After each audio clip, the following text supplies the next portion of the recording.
Good morning, everybody. We're just going to give everybody just a little moment to filter into the meeting, and then we'll maybe just make a quick start. Let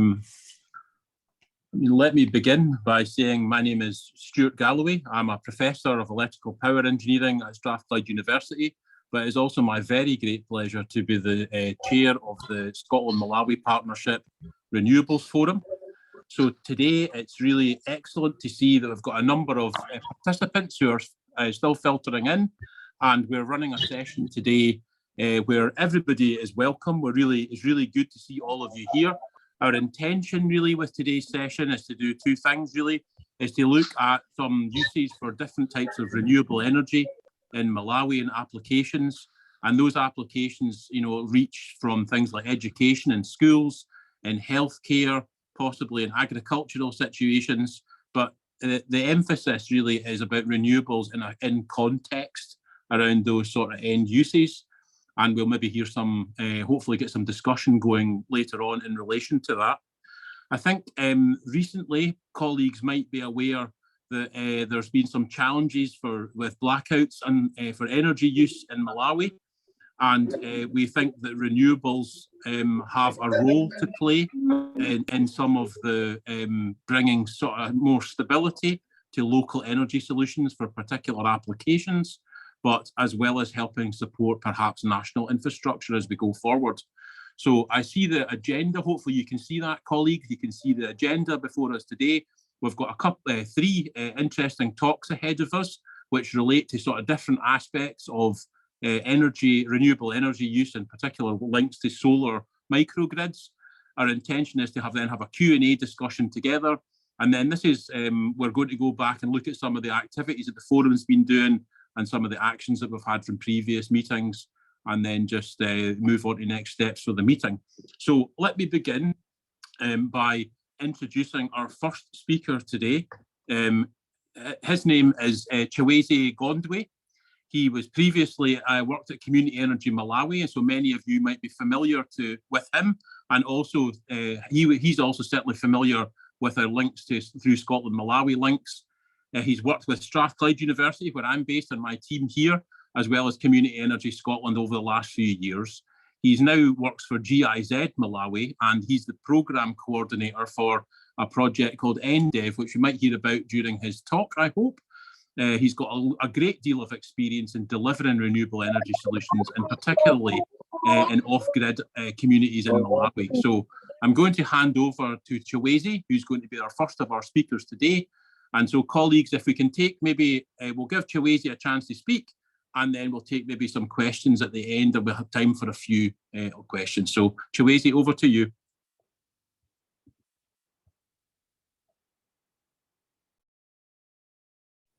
All right, thanks Stuart for the great introduction. I hope you can hear me. And you can see my screen as well. Yeah, hear you loud and clear. All can maybe put it in a presenter mode, Chiweze. Yeah, doing just that. I hope that works. Sure. Yeah, thanks once again for the introduction. I think that has saved quite a bit of time for me. So I'll just delve right into the introduction for GIZ Malawi Energizing Development Project. So NDEV is a multi-donor technical assistance program for energy access in Malawi. We are currently working in about 20 countries worldwide, and we really maximize our impact on households, social institutions, micro, small, and medium-sized enterprises, as well as vulnerable groups.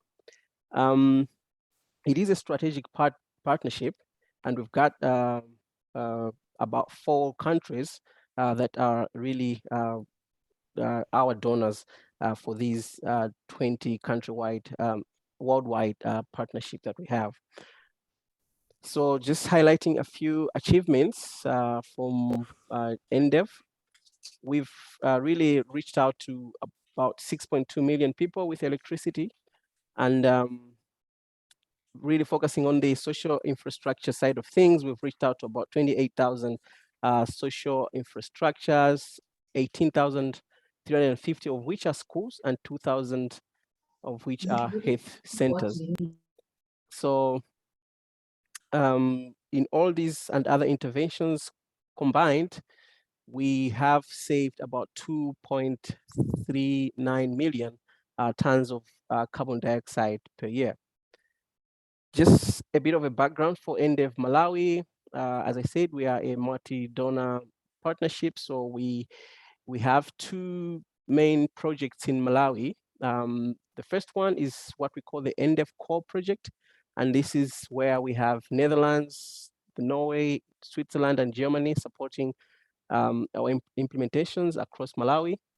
And then we have an Embassy of Iceland funded co-financing project, which really is only focusing in Mangochi district. So just to highlight some of the interventions that we look at here at NDEV Malawi, we've got a component called improved cook stoves. So in this one, we really focus on the $2 Chitetezo Mbaula cook stove, which is really an entry-level cook stove that is used at household level for cooking. And then we also focus on solar, really looking at small solar products, companies that are in the solar space as well, professionalizing them, and then also helping them in marketing campaigns for their products. Then we also support productive uses of energy, really looking at piloting and supporting other PUE projects for medium and small enterprises in Malawi. And the social institution space, this is, I think, initially we were really focusing on cooking at, for example, schools. But now we've had to go further to look at maybe cooking at health facilities and then also electrifying these health facilities. So just a bit of a background on the energy situation in our social institutions in Malawi. As Stuart already mentioned earlier on, I think it's something which at the moment is quite known that the unreliability of energy supply, as well as the presence of the grid connection, is really a big challenge in Malawi at the moment. So the integrated energy planning tool estimates that about 63% of health facilities in Malawi are connected to the national grid, but they experience really long interruptions, long power interruptions, averaging about 13 hours daily. I think just last night we had a nationwide blackout, which colleagues in Malawi can agree that it was really long and it affected quite a lot in terms of service delivery. And only about 24% of schools have access to lighting energy, both grid and solar, which is also quite a small number considering the number of schools that we have. And this all really does affect the service delivery, and it also has quite a big challenge in terms of reaching out to other universal goals that we have. For instance, healthcare, improving maternal health, and reduction in child mortality. All these are affected by this challenge in energy access.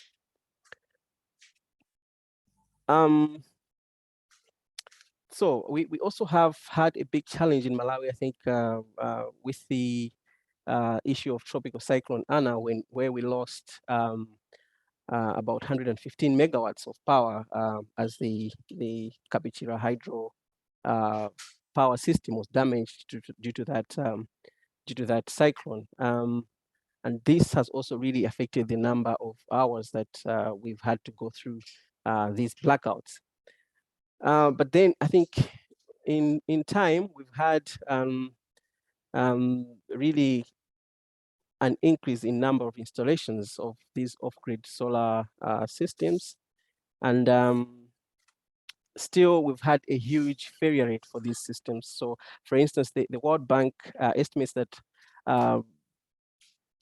these solar PV systems usually only achieve about 10% of their lifetime expectancy.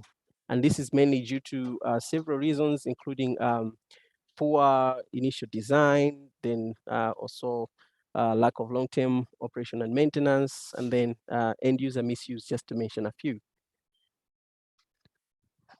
So reaching that far, I'll just now take a look at some of the interventions that we are taking here at NDEV regarding energizing institutions.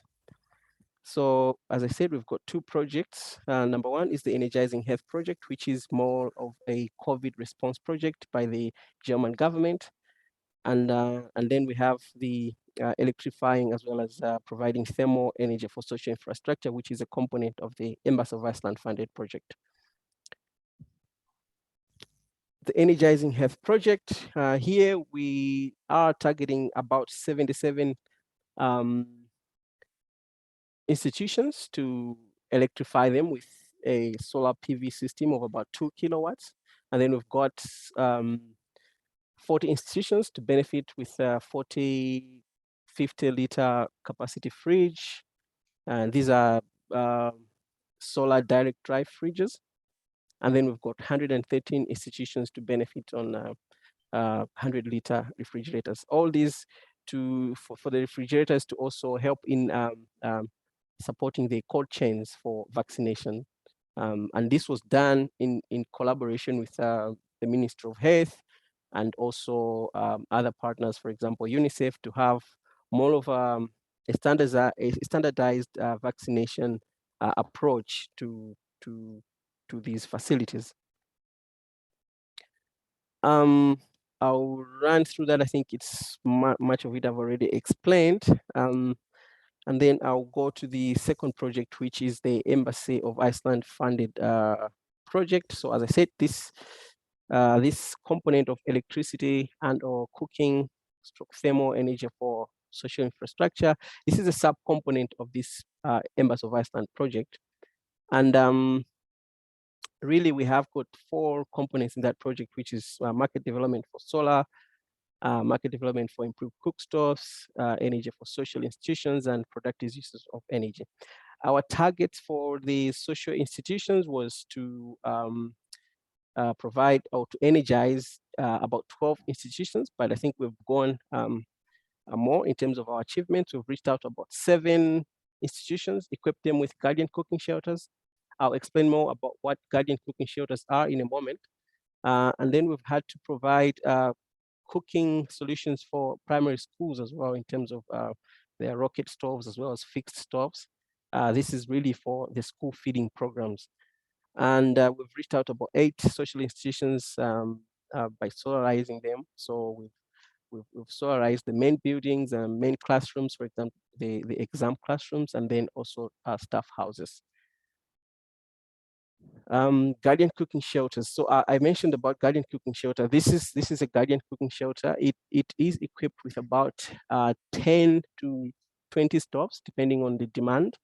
So you provide cooking stoves. You get the same $2 Chitetezo Mbaula entry-level stove that I talked about earlier on, and you put it on a platform where people are able to cook on with really a clean environment, so the smoke is able to escape properly, and then they are able to cook in a cleaner way, unlike when they are able to use only 3-stone fires, which most of the times concentrate the fumes to them, and then they smoke them in, consequently having health problems. So that's it about the guardian cooking shelters, and 7 of them were constructed in Mangochi. And then the institutional stoves. So when I said rocket stoves, those are just some of the rocket stoves. We've also had to fix or maybe renovate kitchen structures for schools to enable them to cook in a cleaner environment as well, and then also equip them with storage so that the students there are able to really improve their nutrition, first of all, but also there's a big challenge of hunger in some of the villages. So when the students are in classes, they really struggle to concentrate if they're in class on an empty stomach. So the government then and other partners are able to provide school feeding programs so that people are able to eat and then concentrate in class. And then the solar for social institutions, as I said, we've equipped about 8 social institutions, 4 of which are schools, and then 4 health facilities. So these health facilities, we've got 1 which is a health center and 3 health posts. Health posts are really smaller institutions or village clinics, which really focus on under 5 health delivery. So we've also connected via cable. So we do not have like smaller installations on each teacher's house. We've had to like have one system and then powering 4 different buildings, and then at the same time tapping energy from that main system into the teachers' houses, putting in smart meters as well as remote monitoring to make sure that we are able to provide adequate energy to all the households that are connected. So 15 staff houses have been connected in that project. Just a quick look at, for example, Kadango Health Center, which is in Mangochi. They were connected with a solar PV system. And now, for instance, I think it's been 2 months since we installed. They've not used ESCOM. They've been 100% on that solar system. And then they also have a diesel backup genset, which now I'm pretty sure they've really just thrown away because it's not needed anymore. Just looking at the system classifications for what we are doing. So for health posts, we're really looking at a 3.38 kilowatt peak capacity system. For schools, we're looking at a 4 kilowatt peak system, and for a health center, we're looking at about 9.39 kilowatt peak PV system. And then the one of the biggest topics, or the hottest topics in solar installations, operation and maintenance. So we've really had to step in, and our idea has been to set up a district solar coordination unit. So this is operating at the moment under the district environment subcommittee in Mangochi. Ideally, if we had, for example, a district energy officer, this district solar coordination unit would have to operate under the district energy officer's office. But at the moment, since we do not have that, we've got to go through the desk. So this is really comprised of the district maintenance team technicians, and they are able to really do the quick reaction or quick maintenance on site. So they are also in contact with the end users to help them take care of the systems. In most instances, also what we've looked at is that health facilities and schools are not suited for income generation activities. So there's always a challenge of maybe 3-4 years after the project has been done, how do we support the long-term operation and maintenance or procurement of some other capital expenditures? So it's always a challenge, and our idea here has been to really look at other options. For instance, looking at carbon credits or impact credits, and also we are already going to fund the systems with a long-term operation and maintenance fund for them to survive. Also, one of the key factors that we've really looked at in this project was to have operation, was to actually have remote monitoring systems. So as you can see, there's just there a screen which I extracted from one of the systems that we installed. So we are able to see real-time system operation data, and at the same time, we are able to see how the people are using the system. So we have a remote console that we can trip the systems at any point if we observe an overload or a system abuse. And if we notice that there is a challenge at one of the sites, we're able to instruct the guys at the district maintenance team to really run through and maybe travel to the site and then be able to assist the end users.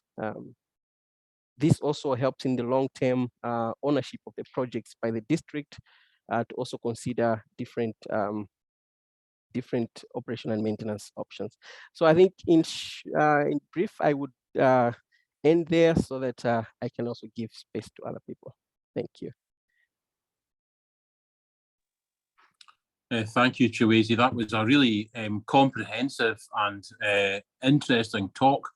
I think there are some questions in the chat. We could maybe take time for just one or two of those at the moment, or maybe not be too selfish and ask my own questions, which I've put there.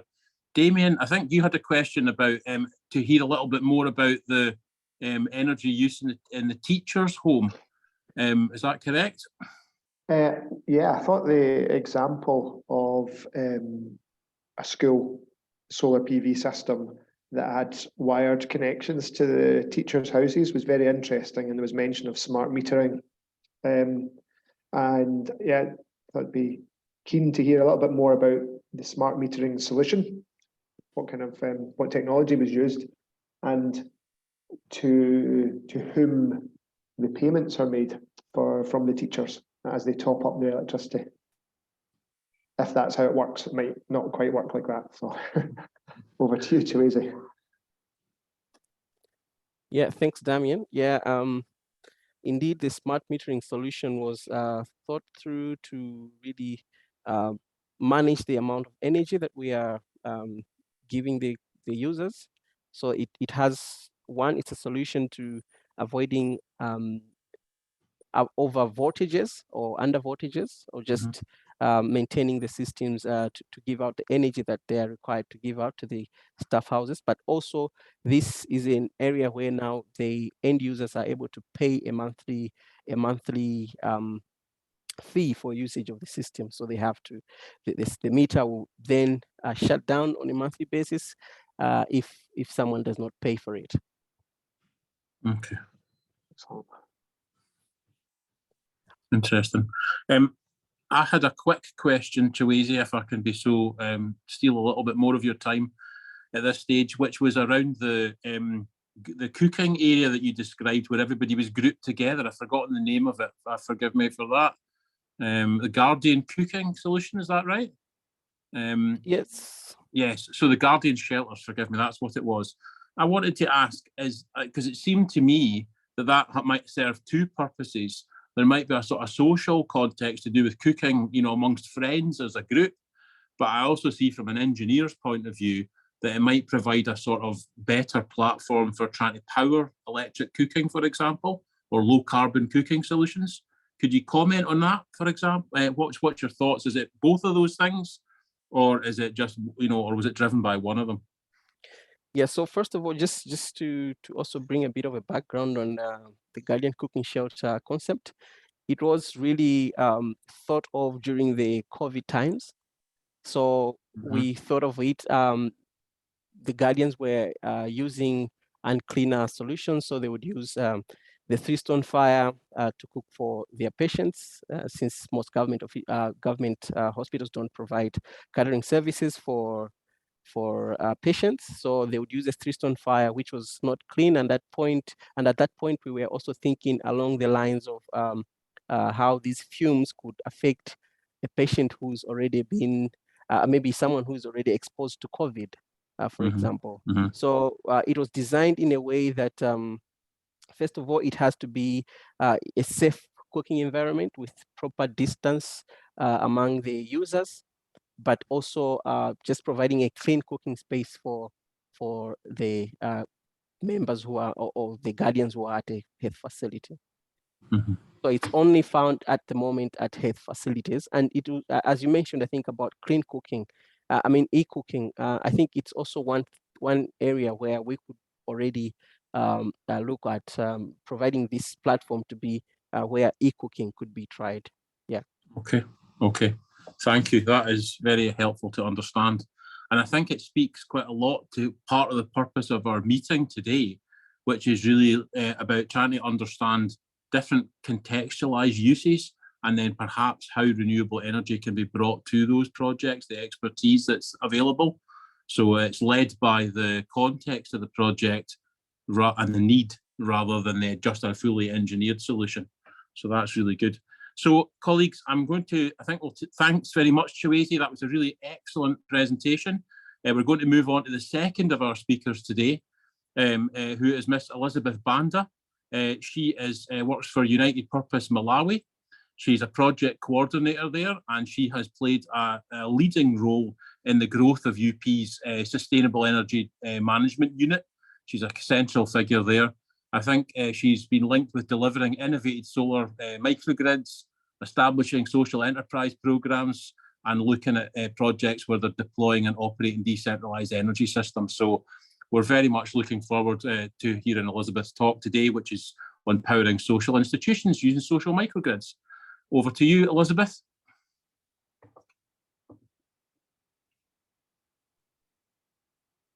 Thank you so much for introducing me.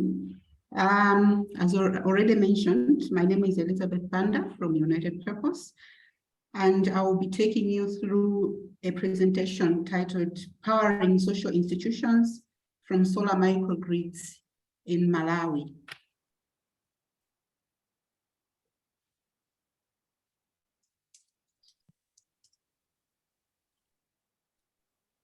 So first of all, I will give a brief background to the solar microgrids that have been installed so far by United Purpose under the EASE project.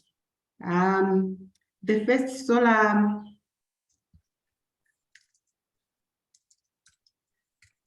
solar microgrid was installed in the year 2020 in Tembanji village, Data district, with 12 kilowatts installed capacity and 60 customer connections.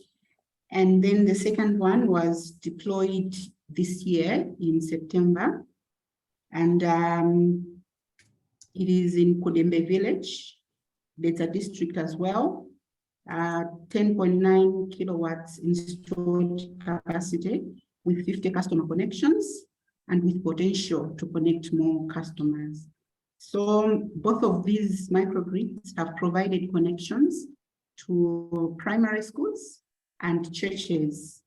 And these institutions are on what we call the MODSI tariff or community tariff, whereby the institutions get a certain amount of free electricity units topped up each month.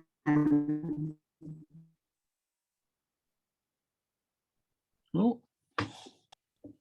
So for this presentation, I will focus on the case of Mtandamula Primary School, located in Tembanji village. The school has a total of 1,740 pupils and 17 teachers, and it has had a connection from the microgrid since June 2020, so over 2 years as of now. So after getting a connection, the school started offering evening classes for senior classes, as they were trying to catch up on the time lost during the COVID-19 lockdown. And this has continued up to now. Evening classes are still being offered up to now. And also children started spending additional time studying at the school during the evening hours. And currently, it has been observed that over 40 pupils do turn up for evening studies. And this has been an increase as compared to previous years when few pupils would come for study sessions So the reason for low turn-up was that each of the students or each of the children had to bring their own lamp to school for the study session. So in cases where there's only one lamp at home, this used to be a challenge because everyone at home was trying to use the same lamp. The mother was trying to prepare food using the same lamp. So the children could not make it to the study sessions. And so far, we have also observed a significant increase in the national examination pass rate, as well as on the number of pupils being selected to secondary school. And we have also seen that the teachers are motivated to teach at the school. So,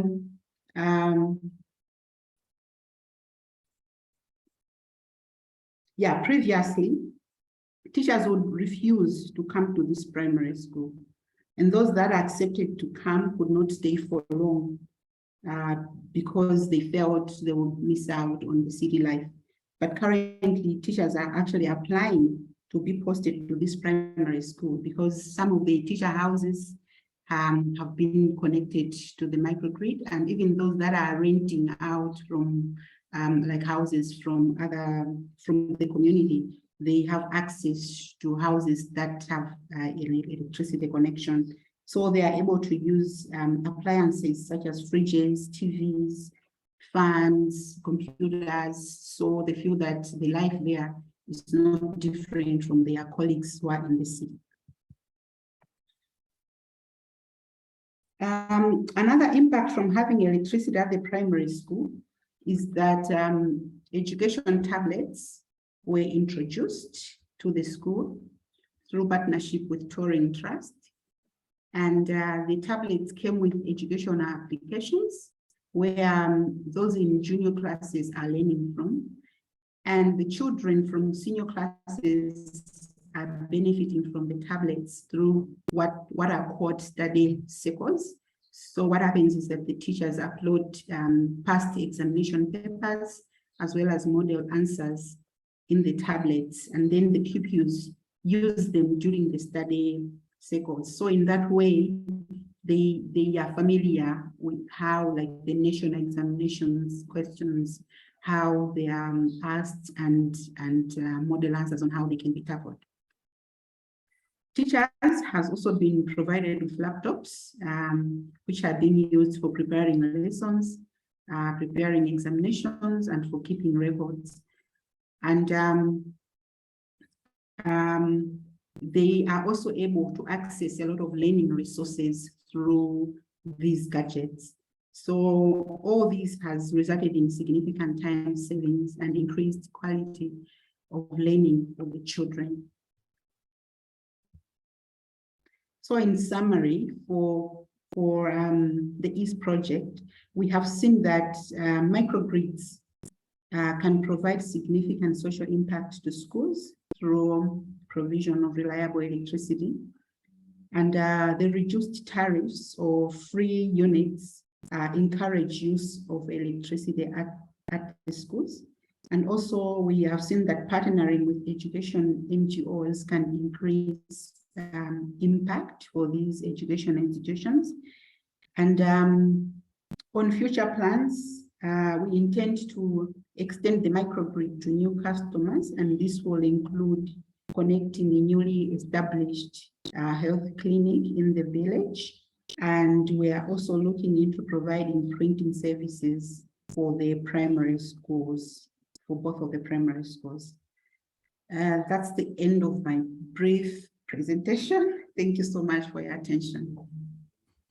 Thank you, Elizabeth. That was really good. And I think it really hit home, I think, really the value of that kind of underpinning energy solution and how that sort of feeds across into sort of the delivery of, the education of children. It's such an important aspect.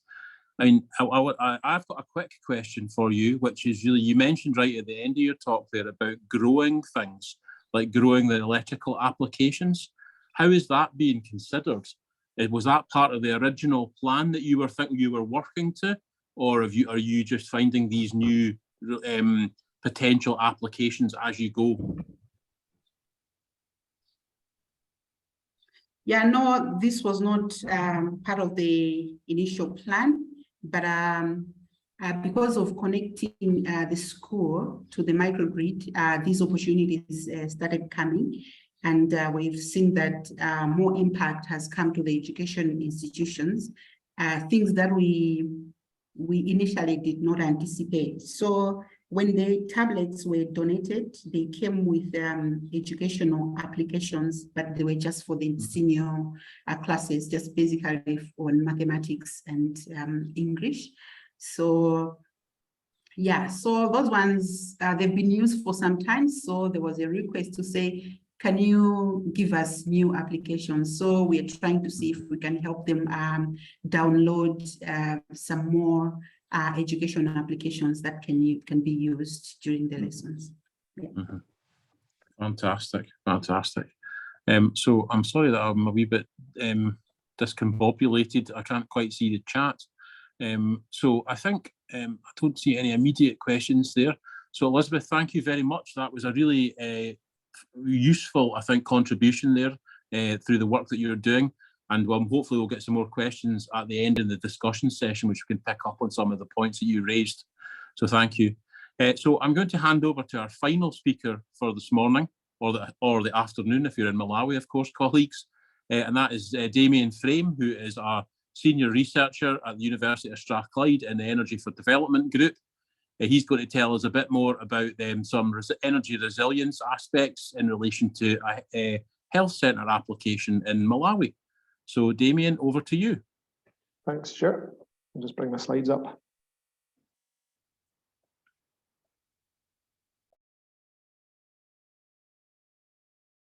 Okay, so I'm just going to talk briefly on a component of the EASE project, which was undertaken in response to the COVID-19 situation. And we the EASE project as a 5-year project from 2018 to 2023, funded by the Scottish Government. But this was a kind of add-on component that we undertook last year, around about kind of August, September, October period, and really focusing on electricity supply resiliency for health centres, particularly health centres dealing with the COVID crisis. So let me bring my slide up properly. And yes, I'm going to speak briefly, and then I'm going to bring in Edgar to speak on this as well, on behalf of Community Energy Malawi, who led most of the work of this particular part of the project. So just briefly, the EASE project, which EASE is a lot more a manageable title than the Rural Energy Access Through Social Enterprise and Decentralisation, which is our full formal title. It's a partnership between Strathclyde, United Purpose, Community Energy Malawi, and the Washtead Centre at was Blantyre Polytechnic, is now part of MUBAS, Malawi University of Business and Science. There's 3 main components: solar PV microgrids, which United Purpose leads on, and Elizabeth very capably described a part of that project, part of that work for us in the previous presentation. And then there's a district energy officer programme, which you have, if you've been looking in the chat, there's been a few questions around that. That's led by Community Energy Malawi, and Lewis Yona is on the forum today, and he has been acting as a district energy officer in the Balaka district. And the District Energy Officer programme is very much aligned with Government of Malawi national energy policy to roll out district energy officers in every district in Malawi. And our work is a learning and piloting of the role and the impact and the benefits that can be delivered through that function of having a dedicated energy lead expert at district level, which we currently don't have, although most other sort of key development sectors have a decentralisation and staff and leadership and expertise at a district level. Another aspect is energy hubs, which are similar to solar PV microgrids in that they deliver energy access in more rural off-grid areas, but energy hubs focus on a few higher powered productive use of energy applications, as opposed to the microgrids focusing on smaller domestic and small business loads, although expandable to larger PV. Okay, so that's the EASE project. Now, with the EASE project in place and the partnerships in place and kind of the team and expertise, we were able to undertake an add-on component, which was to address the lack of power, reliable power, for in the first instance treatment of COVID-19, but in the wider instance other priority loads, particularly maternity care, where electricity, lack of electricity, lack of even just reliable quality lighting can be a major issue in delivering high quality care. And as I said, this was led by Community Energy Malawi with the support of Strathclyde.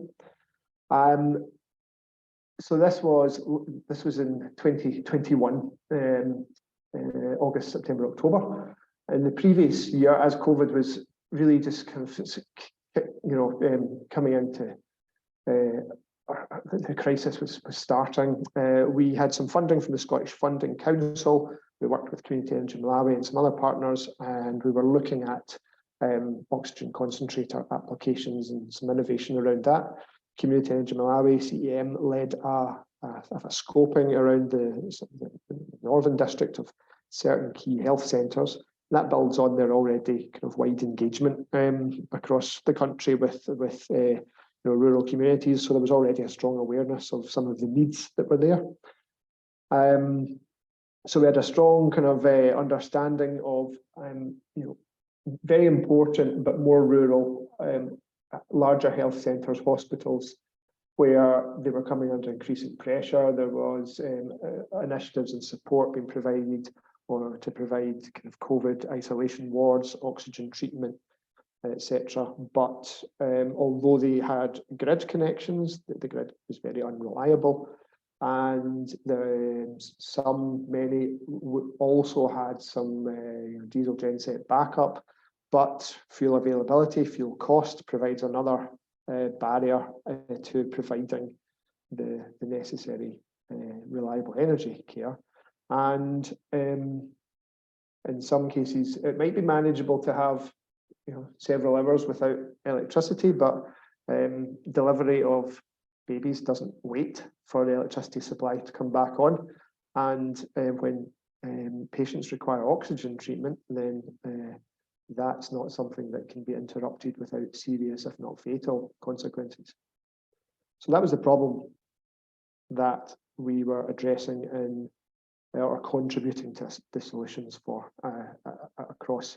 There's 5 hospitals on this map, and we added a 6th onto that with some additional funding. We were able to make the funding stretch, I should say, to 6 hospitals in the end. The solution, quite simply, is especially where there's grid connection in this scenario, to put in a hybrid system where we have a solar array and we have battery backup sized to deliver loads to priority wards based on how long we think there would be a grid interruption in the worst case scenarios. That fits into the existing electricity supply system, and when the grid fails, then the backup solar PV system kicks in and continues to serve the priority wards.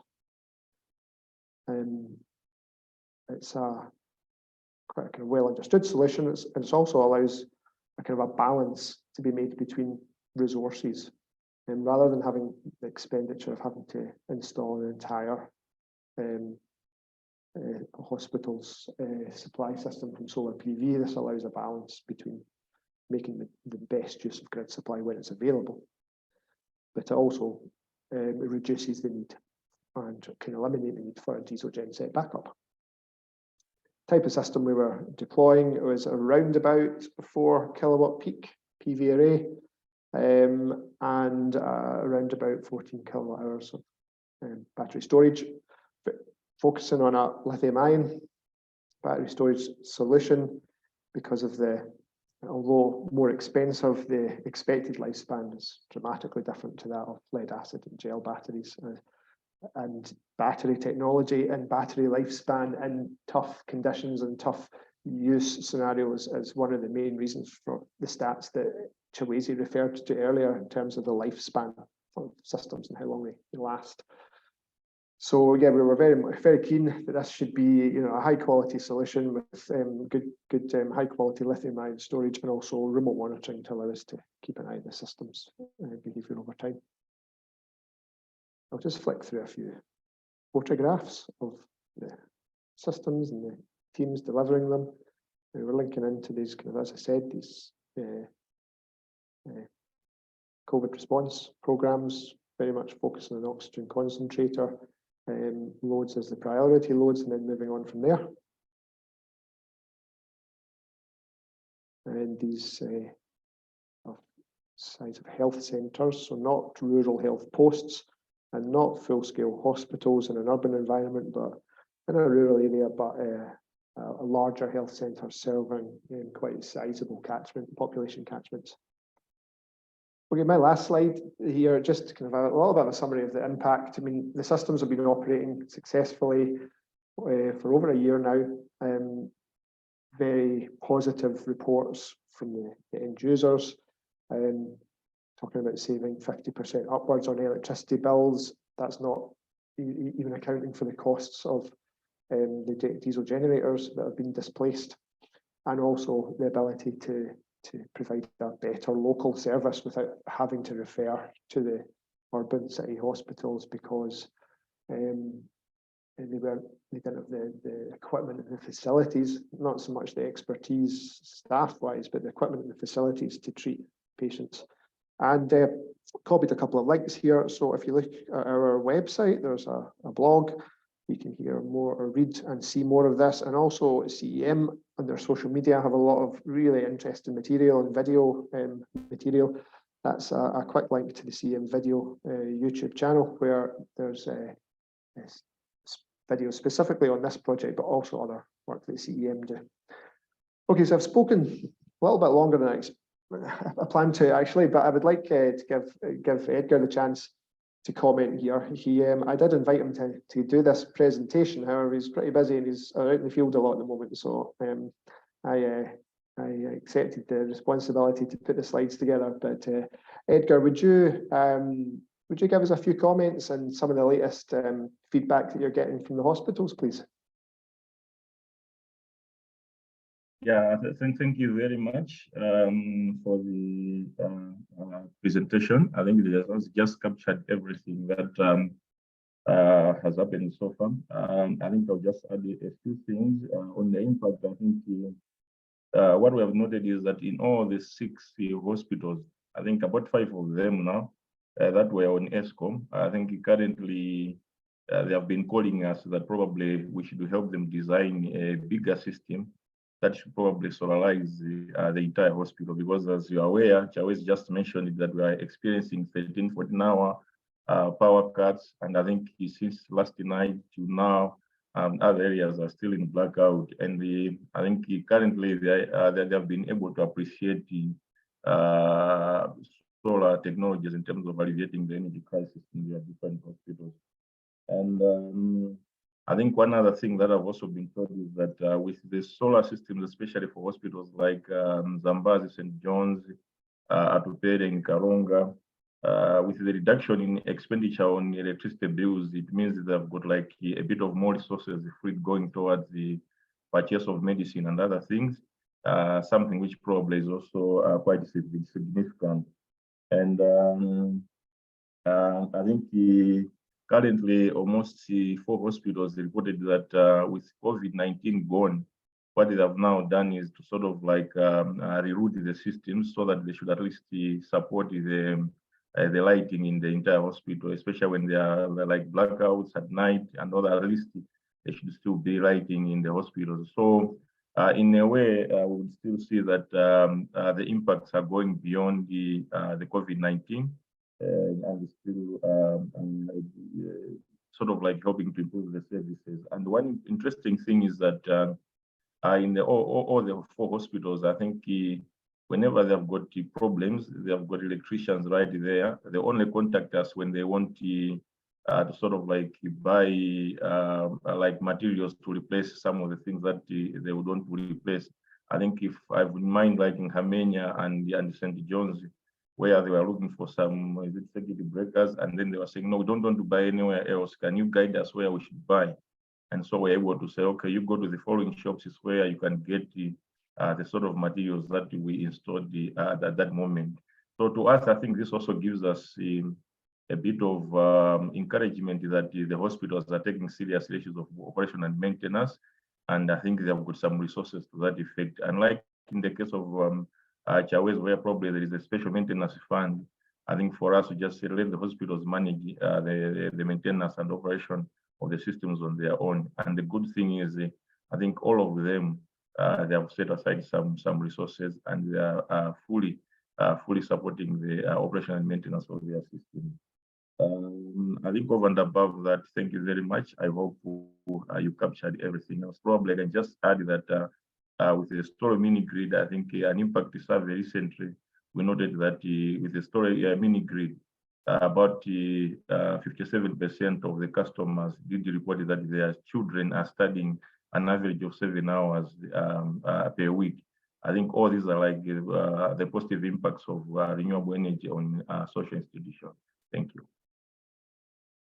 Yeah, thanks, Edgar. Yeah, I think the maintenance and operations side of things really has been quite interesting. And there's a very clear difference between this scale of health centre and their existing capabilities and process and fund availability and fundraising ability when it comes to ongoing maintenance. So they're actually quite well set up for that. It's more a matter of the advice and support that they need, which is quite a positive learning point from this, as well as the impact. I think that's all from us. There was a couple of questions in the chat, and one of them was about comments in the sort of earlier part of the presentation about dedicated energy leads at district level or district energy officers. So, I mean, Lewis, you're on the call. If you are available, would you want to just say a couple of words about experiences with district energy officers and how that can be, key to the support of powering social institutions, schools, and health posts at a district level? Put you on the spot. Okay, thanks, Damien. Yeah, so currently we do not have district energy officers. This makes it difficult for the district councils to mainstream energy in their planning activities. As such, district energy officers are very important because they are the key people in advising the community, in advising the district structures, starting from the district level all the way to the community level. Because if you look at the other sectors like agriculture, they've got the technical leads right away from the district all the way to the communities. So any issues to do with agriculture are properly handled because there are technical leads in that sector.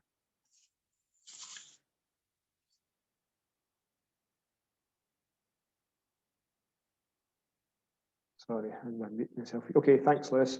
And I think if anybody wants to hear more about that, there's material on our website, but also feel free to get in touch with the EASE project, myself, Lewis, Edgar, and we can discuss more and talk more about the district energy officers.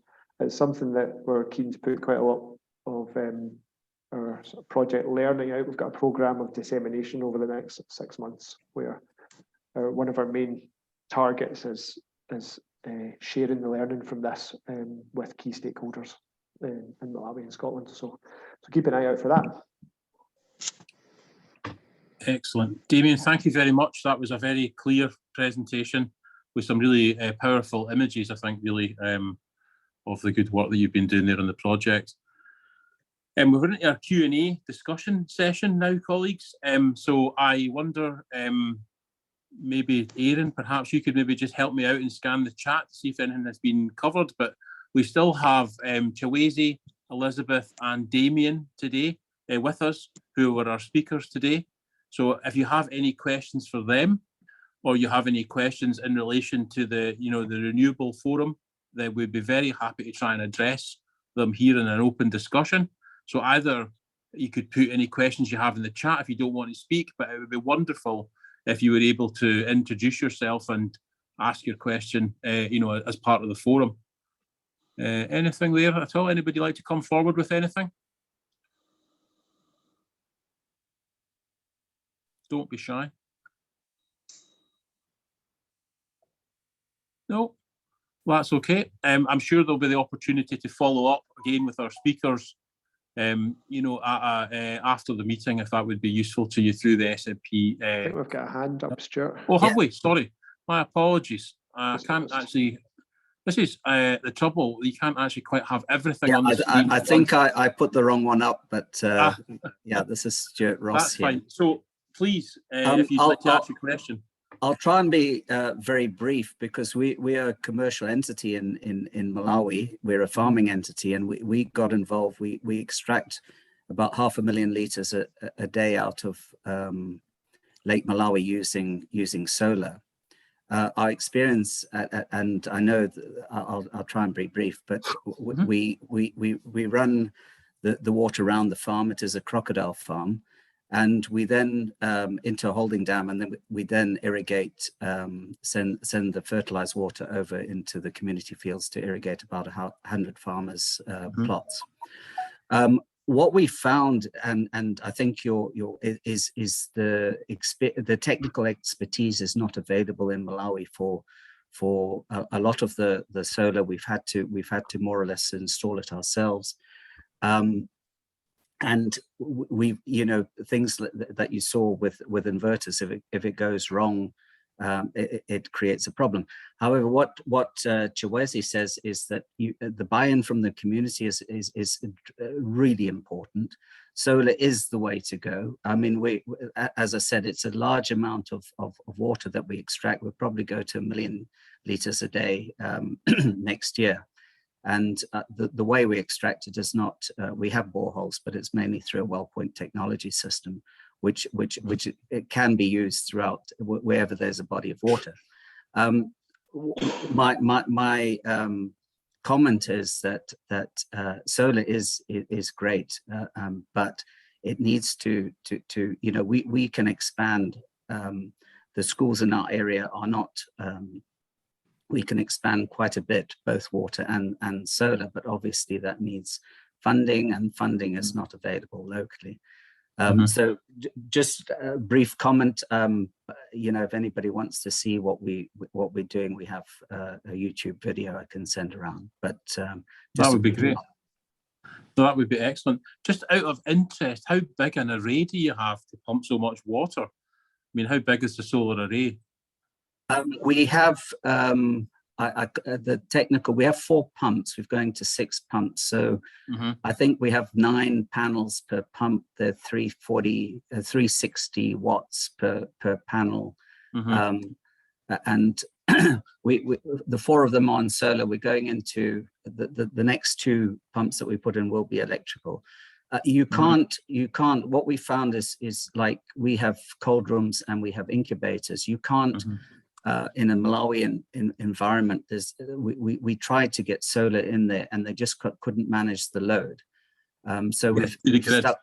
It was too big, and because those are critical aspects to the farming enterprise, we have to have a hybrid system, like I think you've mentioned. So we have the solar, we have the electricity, and we also have a backup generator. All of that is a challenge at the moment because the blackouts, as Chiwezi said, and also there's no fuel around most of the time. I think yeah, I don't know if Chad's put on the YouTube video, but anyway, you're welcome to look. Just That'd be great. interest, Stuart, you mentioned earlier about the expertise available and capacity, and and that's obviously for renewables to have a kind of a large impact across the country. There has to be the level of service from contractors and engineering suppliers and etc. around the country.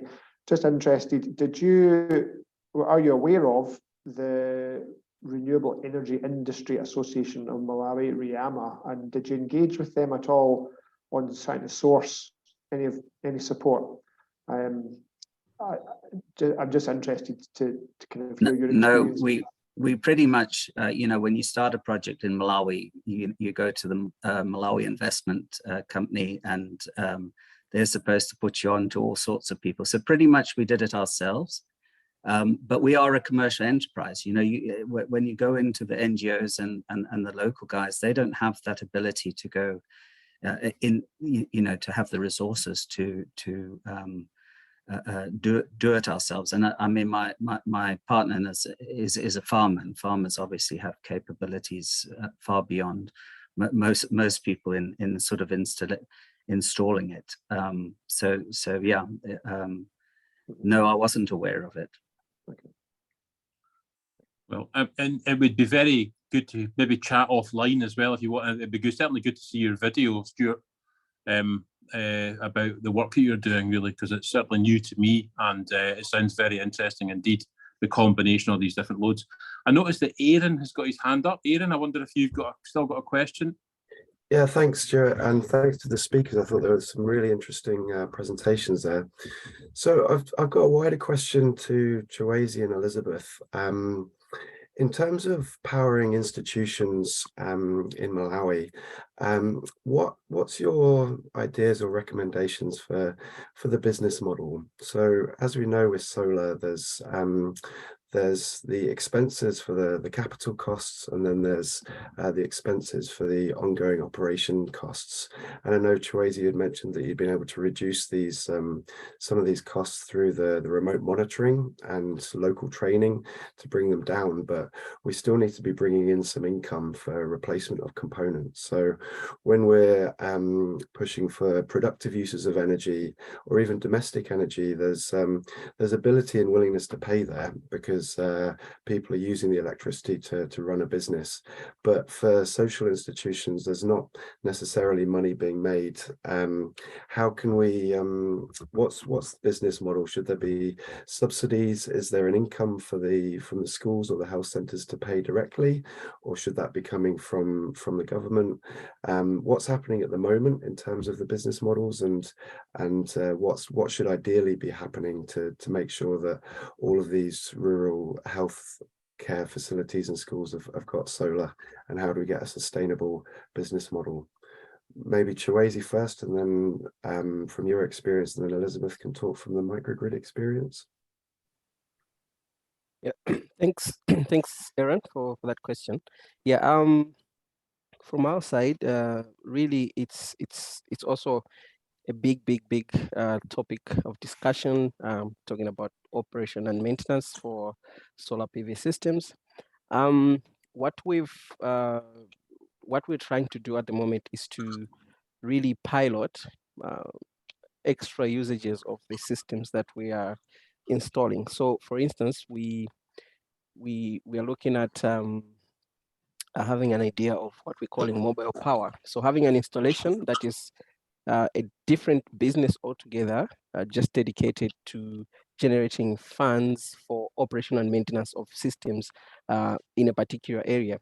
So we think, because we've tried, I think, trying to generate funds on site through maybe like small productive uses of energy activities, but most of the time the funds are not enough to carry through all the replacement costs that are needed on a solar PV system.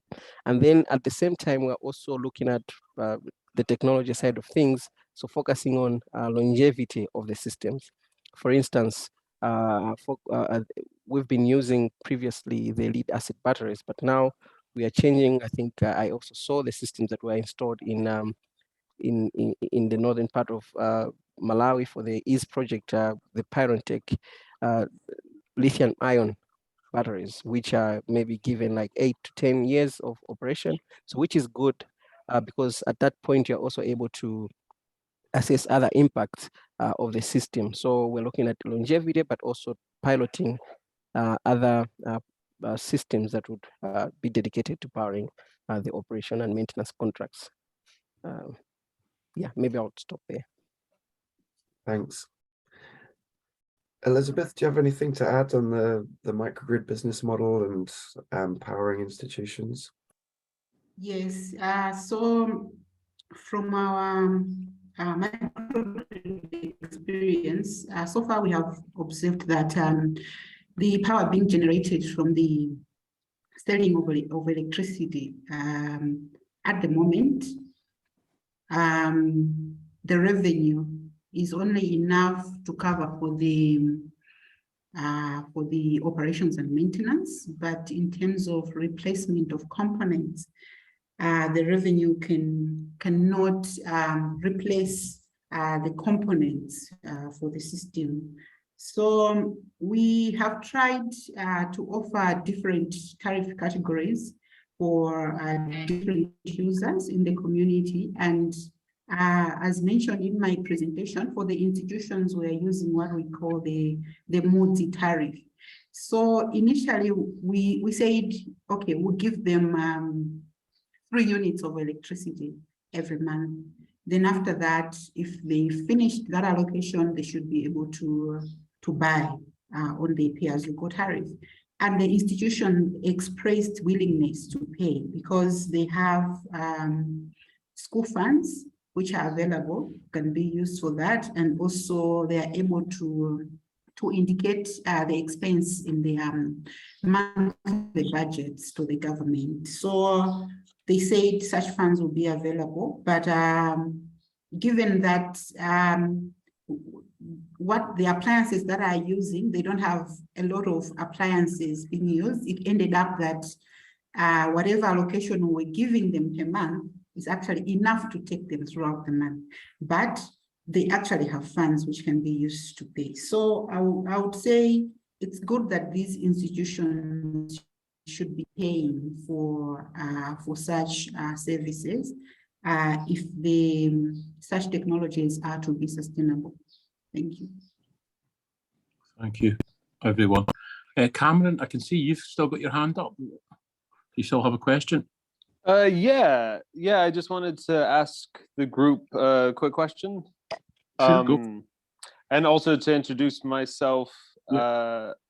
My name is Cameron McAllister. I work on a hydroelectricity project in northern Malawi, where we utilize Manchewe Falls, Malawi's highest waterfalls, to power an alternator, and we supply electricity to 75 households currently in the Manchewe area of northern Malawi, and also to the local primary school and numerous businesses. And I wanted, obviously, solar is super interesting because at this time of year, Manchewe River is at its lowest, and we have to do our version of load shedding. So in the future, we would love to, because we worked with United Nations Development Program, who kind of gave us some funding in the initial stages of our project, and they also hooked up quite a large distribution network that spans across 3 villages. So it's kind of bigger than what the capacity of the hydroelectric generator can produce. So ideally in the future, we would love to create a hybrid grid of utilizing solar, because at this time in October is great in Malawi for the amount of sunlight we get, and to combine that with our already existing hydroelectricity project. I think I saw just very recently in the comments about perhaps there's some contractors, solar contractors that anybody could recommend to at least get in touch with to come up with a bit of a quote, or any good contacts of people on the ground in Malawi who work with solar installation, who would be a good resource to talk to if I was planning on kind of reaching out for investment for quite a large solar setup that could feed into our already existing grid. If anybody had any recommendations or any thoughts or knowledge as to who to even contact about this, maybe maybe I could give them my email address, or we could get in contact in some way or another.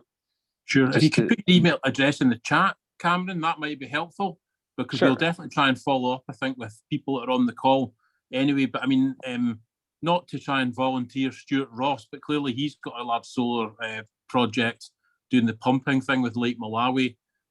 We've got some links ourselves to some of our work at Strathclyde, so I'm sure we can get back to you on something. Okay, that'd be amazing. Yeah. Yeah, I'll put my email address there. Yeah, that would be wonderful. Right, unless Stuart, I don't know, I'm not trying to put you on the spot, Stuart, although by accident I am putting you on the spot. Is there any comments you'd like to make at the moment, or maybe even Edgar or somebody? Yeah, as I said earlier, we tended to do it ourselves, because even some of the borehole suppliers, Grundfos being one of them, they don't install themselves. So you're having to get other people to install. Some of these systems now are quite technical. So there are possibly I don't know if I could recommend them, but I certainly know a few of them that are involved in the solar projects. I mean, there's other colleagues that have mentioned some in the chat as well. So I think everything together. I mean, one of the through this forum, we're just trying to create a network amongst ourselves as much as anything else. Hopefully, share experience, provide advice, and look for opportunities to try and support each other, really, with the renewable related work that we do. So I think anything anybody's got that might think can help Cameron would be very much appreciated. I know that my team will, I'm sure, provide some info as well and input into that. I wanted to bring in, yeah, sorry, Damien, is it? Yep. Yeah, sure. Sorry, you were just about to say something about bringing in somebody. Well, I was about to just change the subject slightly, but if you've got something to add to this particular conversation, then please go ahead. No, I just wondered if Arthur, who's on the call from Differ Community Power, might just give us a very brief few words on the work that they're doing. So I'm aware that they are involved in social institutions and from a brief conversation we had in Malawi. So it might be useful just to hear a little bit more about that. Sure. Who's willing? Sure, I can do that. Thanks, Arthur. Great. Am I still on? I can't see myself. Anyway, there I am. We get it right. There you go. Yeah, so I represent Differ Community Power, which is a Norwegian solar integrator. We'll end this year with about 120 active sites in Malawi, where a site typically is either a school or a health facility, up to 9 buildings, various size operations, obviously, in terms of solar and batteries, and the amount of wiring that we did, the number of plug points that we installed, and light fittings and all that kind of stuff, including borehole and hot water at one of the sites, just as a demonstration of what we can do. Differ in Norway handles European grid scale solar. Differ Community is sort of, let's say, excluding Europe. So we active in Philippines with IOM, Kenya, Sierra Leone, a little bit in Zambia. It's kind of fallen off now, and Malawi. So I saw on Chiwezi's pictures, there was a nice box full of equipment and everything with a door that you can close and keep fiddling fingers out of. And I recognize that box. That's one of the sites that we did we closed it off about 2 months ago. So yeah, we provide solar at tier 1 manufacturers products, nothing that isn't UL or IEC certified, etc. I'm based in Malawi. I've been here for 8 years, kind of know the situation around here. Wonderful. Thank you, Arthur. A good connection there for Cameron amongst the others that have been mentioned in the chat, I'm sure. I also, colleagues, I wanted to try and see if we could bring some others into the conversation. So I know, if I remember rightly, Archie, who I think is based in Auchterarder in Scotland, you were mentioning about a biogas project. I wonder if you could maybe tell us anything about that and whether, how that might link to renewables from your perspective. Unless Archie's still, is Archie still on the call? I'm not in the habit of putting people on the spot, I might add, but I just thought it'd be quite interesting since you were here to hear a little about it. Archie, are you there? Nope. Well, the other person I was thinking of, not to do what my lecturers used to do to me and pick me out of the audience to answer maths questions, but I wondered if Dennis, who I think is still on the call as well, Dennis Robson, I wonder, who I think is based in the Borders again in Scotland. I wonder if you'd be able to tell us a little bit about, what it is you're doing and, why you're interested in renewables. Hi, Dennis. Oh, you're on mute, Dennis. Yeah, thanks, Stuart. I'm really enjoying this conversation and I'm learning a lot. The reason I'm on the call is that I do want to try and understand a little bit more about the opportunity that we might have to bring solar energy to the community that we're connected with in Tondwe, which is just north of Zomba. It's a community involving churches, schools, teachers' houses, and possibly, if we can extend it, to 50 homes. We're still trying to do a needs assessment to understand exactly what they're going to be using it for, but I'm sure there are many communities that are linked with Scotland that are in the same situation as we are. It's one of the priorities they see going forward that we need to address if we want to be serious about helping to develop it and strengthen the community that we've been linked with now for probably 7 or 8 years. And we've done quite a number of infrastructure projects, but this is always the one that they call out as being the most important one. But the scale of it could be beyond us. It could be so big. So I'm just here to learn and finding it really interesting. Probably around the microgrid systems that you seem to be promoting as being the right scale, the scale that we're looking for. We've been speaking with one installer in Malawi already, and he's made a site visit and given us a proposed offer, which is way beyond us financially, but that's not to say we could alter the scale of it and perhaps reduce it in size somewhat. So we're here to learn. I'm not sure if there are others in a similar situation. I imagine there will be. I mean, if anybody wants to come forward and mention, that's one of the reasons, Dennis, why I was asking Elizabeth the question about adding things onto existing projects. Yes. But sometimes people, for cost reasons, or even, in terms of project delivery reasons, they focus on just what the nucleus of what it is they're trying to do. Yeah. And it's difficult to think ahead and plan ahead, because they don't have the resources really to try and accommodate anything. So, and it's sometimes, you're limited. You do one project and it's stuck at that project level. Yeah. So, I'm always interested to hear about how other things are maybe accommodated or built on top of, or learnt from, and then used to try and make something a little bit better the next time. It's kind of marginal gain sort of thing. So yes, perfect. So I think there are, I don't know, is there anybody who would like to mention anything in response to Dennis's points? Yeah, I think it's really interesting where Dennis and the project initiative have got to, and on the kind of if we think about like a mini grid or a microgrid sort of development process, there's quite a lot has to be done in the early stages of needs assessment and feasibility or pre-feasibility.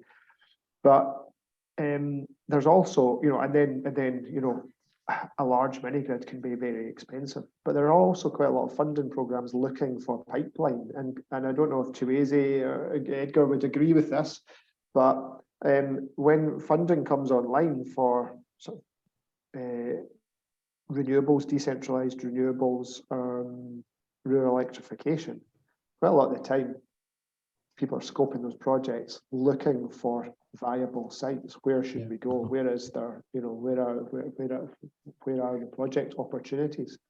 So I just wonder if there's something there in terms of the way that kind of initiatives, grassroots initiatives, could be better linked in and coordinated, so that they could provide a valuable service, but then feed into some of the larger initiatives that are looking for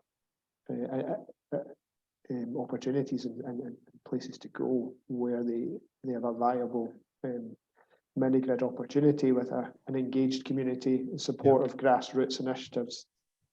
Yeah. Chiweze, see your hand up. Thank you. Stop me rambling. I'll get. I think I'll say a few things on that.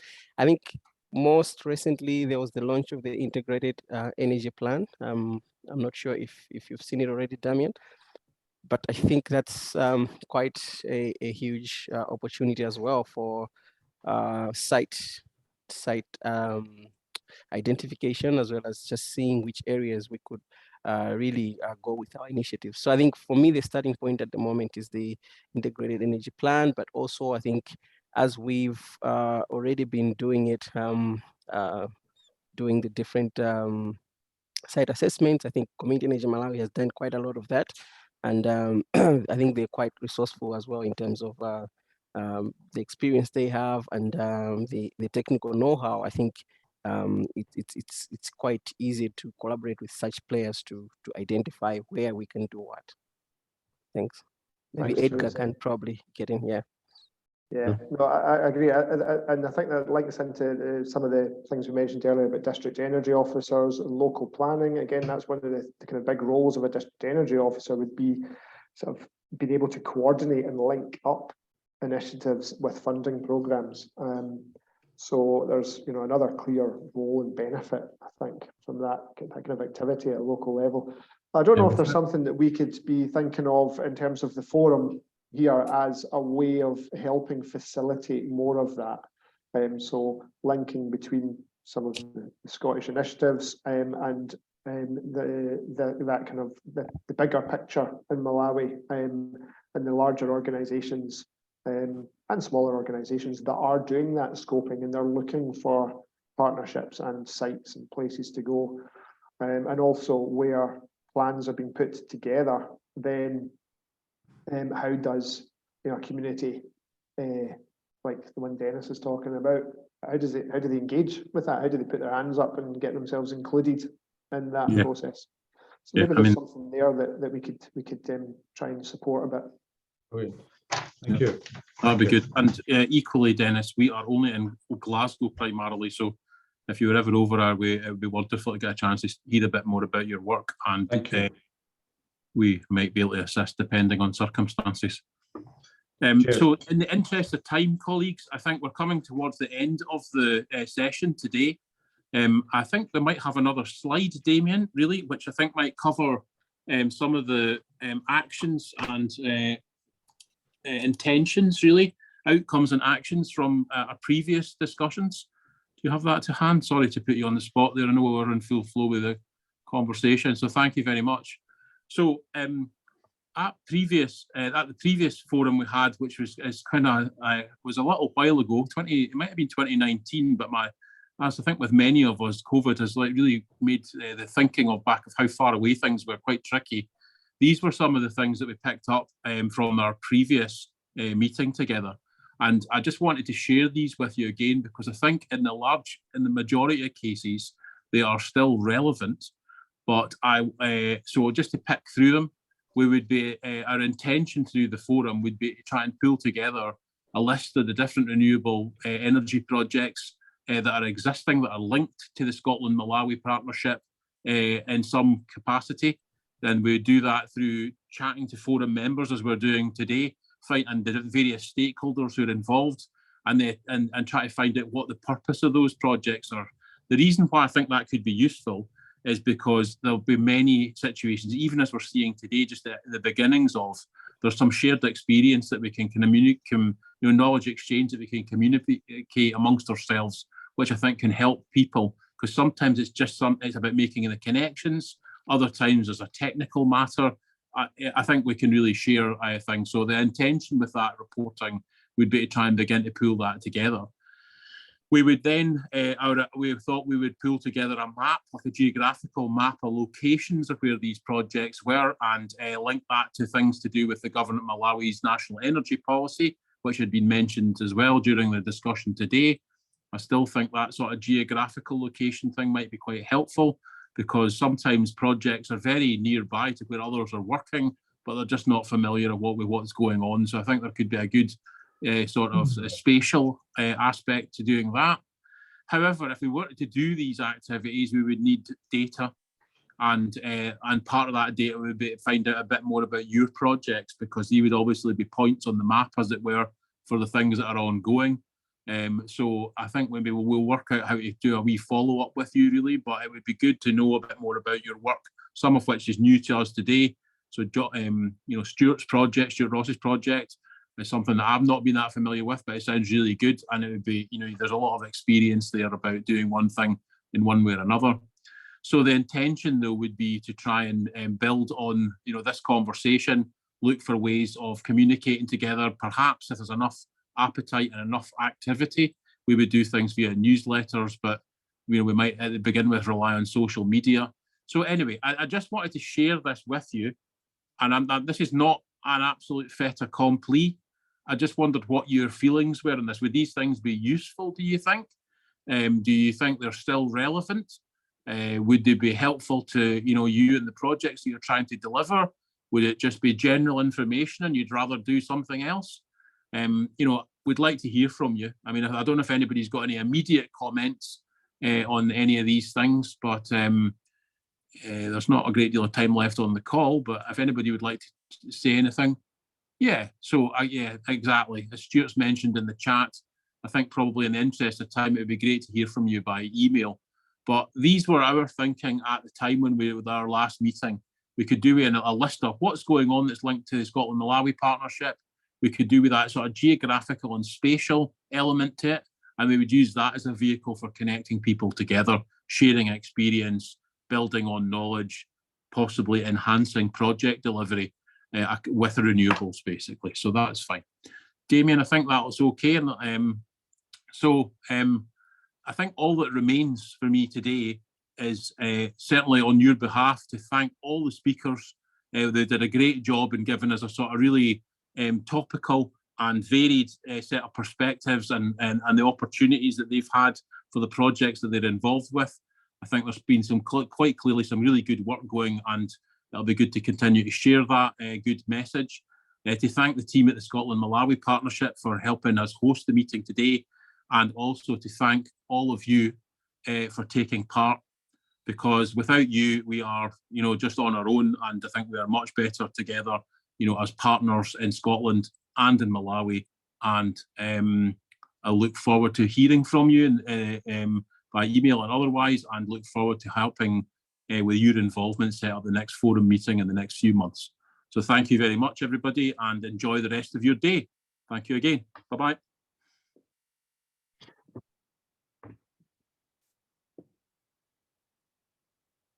Just to jump in, if I may, very briefly, I think we've got a quick poll. Alan, if you're happy to launch the poll, just a couple of quick questions. It'd be wonderful if folk were able to answer those questions.